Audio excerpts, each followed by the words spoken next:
การวัดทำบุญทำกุศลเอากันกายเดินสี่ไปกว่าแล้วออกซื้ออาหารอะไรฉันไม่ออกมาถวายเอาแตงมาจะบอกเป็นอาจารย์อันนี้แจงปลาเลยสิถ้าไปถือพระวินัยแจงครับมันจะบทสั่งของญาติโยมอันนี้สำคัญที่สุดอันที่สี่มาเนี่ย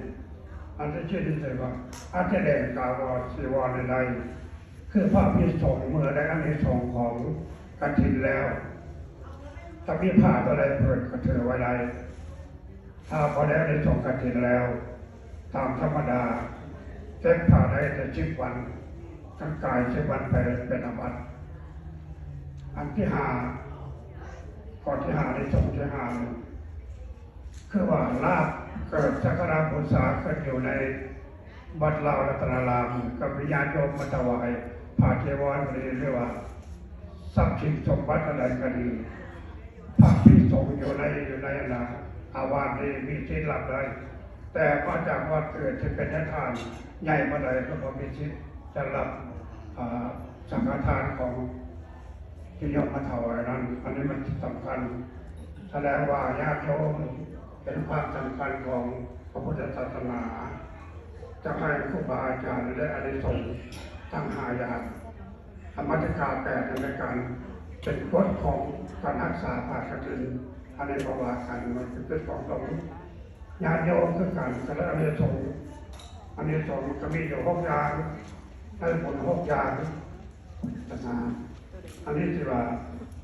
ผู้ใดที่จิตศรัทธาเรื่องศาสนาพุทธศาสนาก็มีอานิสงส์อยู่หนึ่งให้เป็นผู้มีโภคสมบัติหลายถ้าในชาตินี้ก็เรียนศาสนาก็มีนี่บอกอันแสดงอานิสงส์ของนายกถวายพระกฐินอันที่สองมาเป็นผู้มีใจกว้างขวางมีใจบริสุทธิ์กุศลในธรรมใจทางบริสุทธิ์กุศลได้อันที่สามมามีจิตใจตั้งมั่นเป็นปฏิบัติได้ง่ายเข้าถึงธรรมได้ง่ายอันที่สี่ได้ชื่อว่าเป็นผู้ใช้ทรัพย์สมบัติให้เกิดผลเกิดประโยชน์แก่ญาติโยม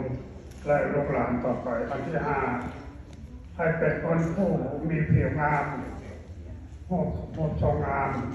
ตัวอย่างข้าวงามมีบางงามความหมายความว่าให้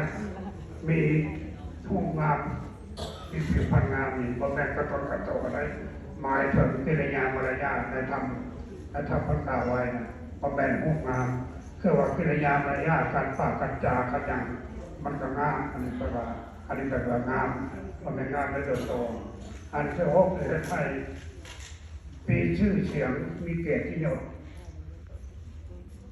ในศาสตร์นิรันดร์นามี6 อย่างอันนี้สงของพุทธถวายกฐินสิ่งสำคัญที่สุดการทอดถวายกฐินในปัจจุบันกับพุทธกาลต่างกันในสมัยพุทธกาลท่านพระสงฆ์พระสงฆ์ยังให้มีความ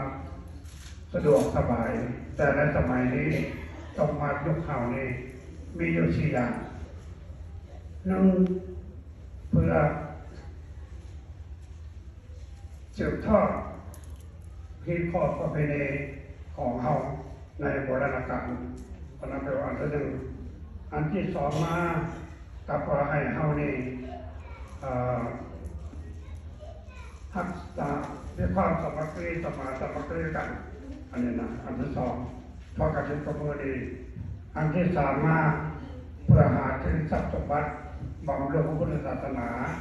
อันที่สามอันที่สี่เนี่ยสำคัญที่สุดเพื่อสร้างสมบุญที่ญาติโยมจะมาทำบุญกฐินเพราะอันนี้สองบุญกฐินได้หลายกว่าอันนี้สองบุญอื่นเพราะเป็นอย่างเพราะว่าเป็นบุญที่พระพุทธเจ้าได้ตัดโดยพระองค์เองไปทำบุญกฐินเพราะฉะนั้นแต่ว่าสมาขออนุโมทนาบุญกุศลที่ออกตัวญาติโยมเมืองใกล้เคียงเมืองวิสมันกรีดาเมืองกรีจะมีศรัทธาในพระพุทธศาสนาและทำกฐินนับว่าเป็นบุญอันยิ่งใหญ่อันนี้ใหญ่เพราะว่าปีหนึ่งทอดได้เท่าเดียววันหนึ่งแต่วันหนึ่งต้องมีพระภิกษุสงฆ์ อยู่ครบ5 องค์ขั้นบอกครบ5 องค์ตำบลพระดำเนินมา และเป็นการละทานคือนับแต่แห่งกับ1 เดือน 11ประหารเดือน12 เพลงทำได้ก็ถึงนอกเรื่องนั้นแค่บ่ได้นอกจากเดือน12 ไปพัดแล้วเหตุว่ากระถิ่นบ่ได้เป็นบุญที่หายากพอได้ทำง่ายๆคันเห็นบุญป่าพอเห็นบุญนั้นบุญนี้ให้ยำใดก็ได้ถวายให้ไผ่ก็ได้ถวายให้เล่นก็ได้ถวายให้ข่าวก็ได้ตายเพราะให้ส่งก็ได้แต่บุญกฐินนี้ต้องมีพระจำพรรษาครบ3 เดือนตั้งทอดถวายได้วัดหนึ่งรับกฐินได้แต่ครั้งเดียวต้องคำว่าได้ถ้าว่าจะเช็ดสอบได้เลยเป็นว่าได้คือวัฒการกฐินจะวัดในวันที่15 เดือนนี้วัดท่านมาถวายกายเป็นพระป่าพัฒนาตลอดขอให้ญาติโยมเข้าใจปฏิสำคัญที่ทุกที่ญาติโยมผู้ทำคำโชว์ครูบาอาจารย์นี้ชวนลายวิญญาณให้เพิ่นแทรกต่างๆมาถวายอาหารเขาว่าเนี่ยอาจารย์เลยละบนฉันน้อยเรื่องเราจะเกิดแบ่งป่ามาให้คาดว่าพอได้ได้ชงแล้วเป็นประสานเลยจัดเพื่อเป็นบาปเพลงโยมบาปภาคบาปเองพอโภชนาอาหารเลยนั่นยิ่งก็ดีเห็นก็ดีสมชัยก็ดีเป็นไปรับตามพระวินัยนั่นเป็นไปหรอกเพราะฉะนั้นก็ว่าสำคัญที่สุดเพราะฉะนั้นต่อไปก็ให้ซื้อหน้าเช่นว่าคือจะมีชื่อต่อติดเป็นอันจะหลายกว่านี้เนาะมีนะครับทำเรื่องก่อนต่อไปก็ตั้งใจรับพร